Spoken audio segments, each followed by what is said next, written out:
We have the MiG-15 taking off on runway 17 left. This is the final demonstration of the day.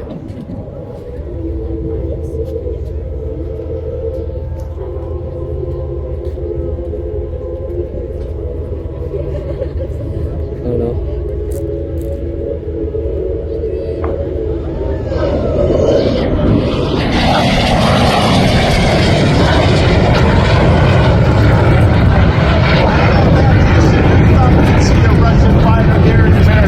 But this is the MiG-15 BIS. That is the Chinese modified version.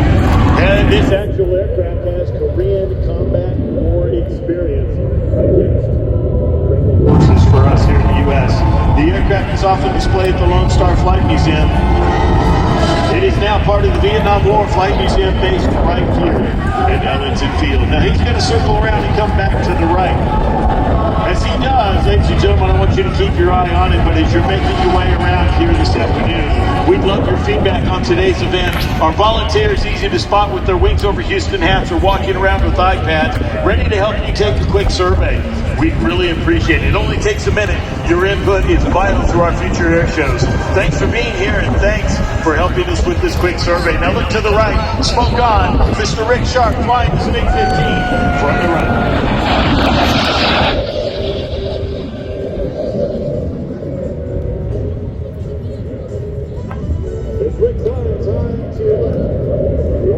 To the U.S. F-86 in Korea, the MiG-15 shocked the West with its capabilities.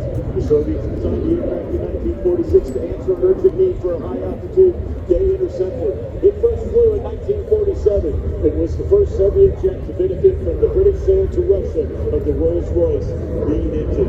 Watch Rick accelerate as he got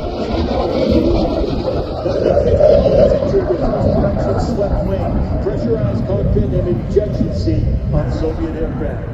Although the MiG Design Bureau was aware of German turbojet and swept wing work, this design is wholly Russian except for the British engine. Watch here as Rick dives back in. Look at the beautiful swept wing design, the silver aircraft, as he dives right back to show center.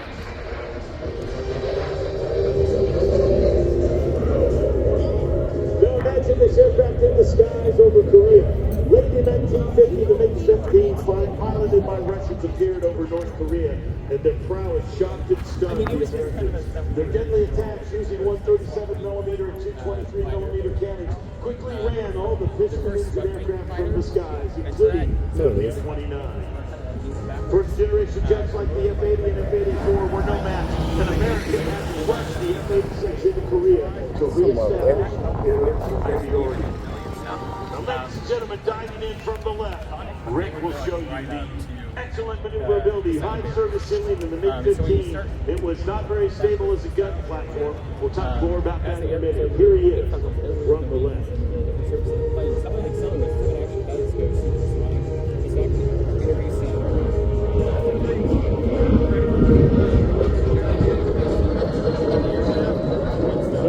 While Rick shows you the excellent inverted flight capability there in this aircraft, it did have some weaknesses, like we said. It was incredibly maneuverable.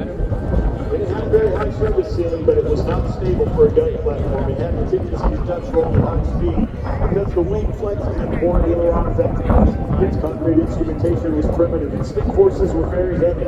In combat against the F-86, a much more advanced fighter, but with similar performance, the MiG-15 suffered a 10-to-1 loss ratio. Look closely here, you'll see that swept wing design and the excellent speed characteristics. Here it is, the MiG-15 on the right.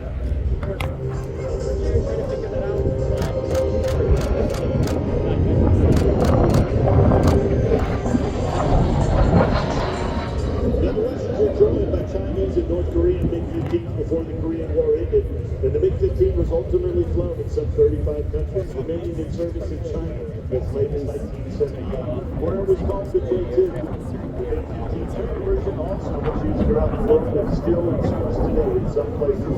More than 12,000 MiG-15s were built in 17 different versions. Many Chinese have the MiG-15.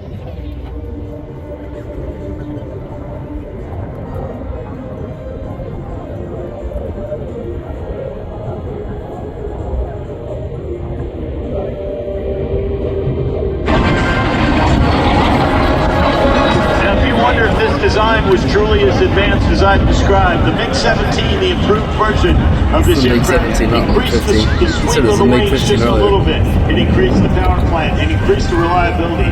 The MiG-17 was the tightest turning airplane on the planet.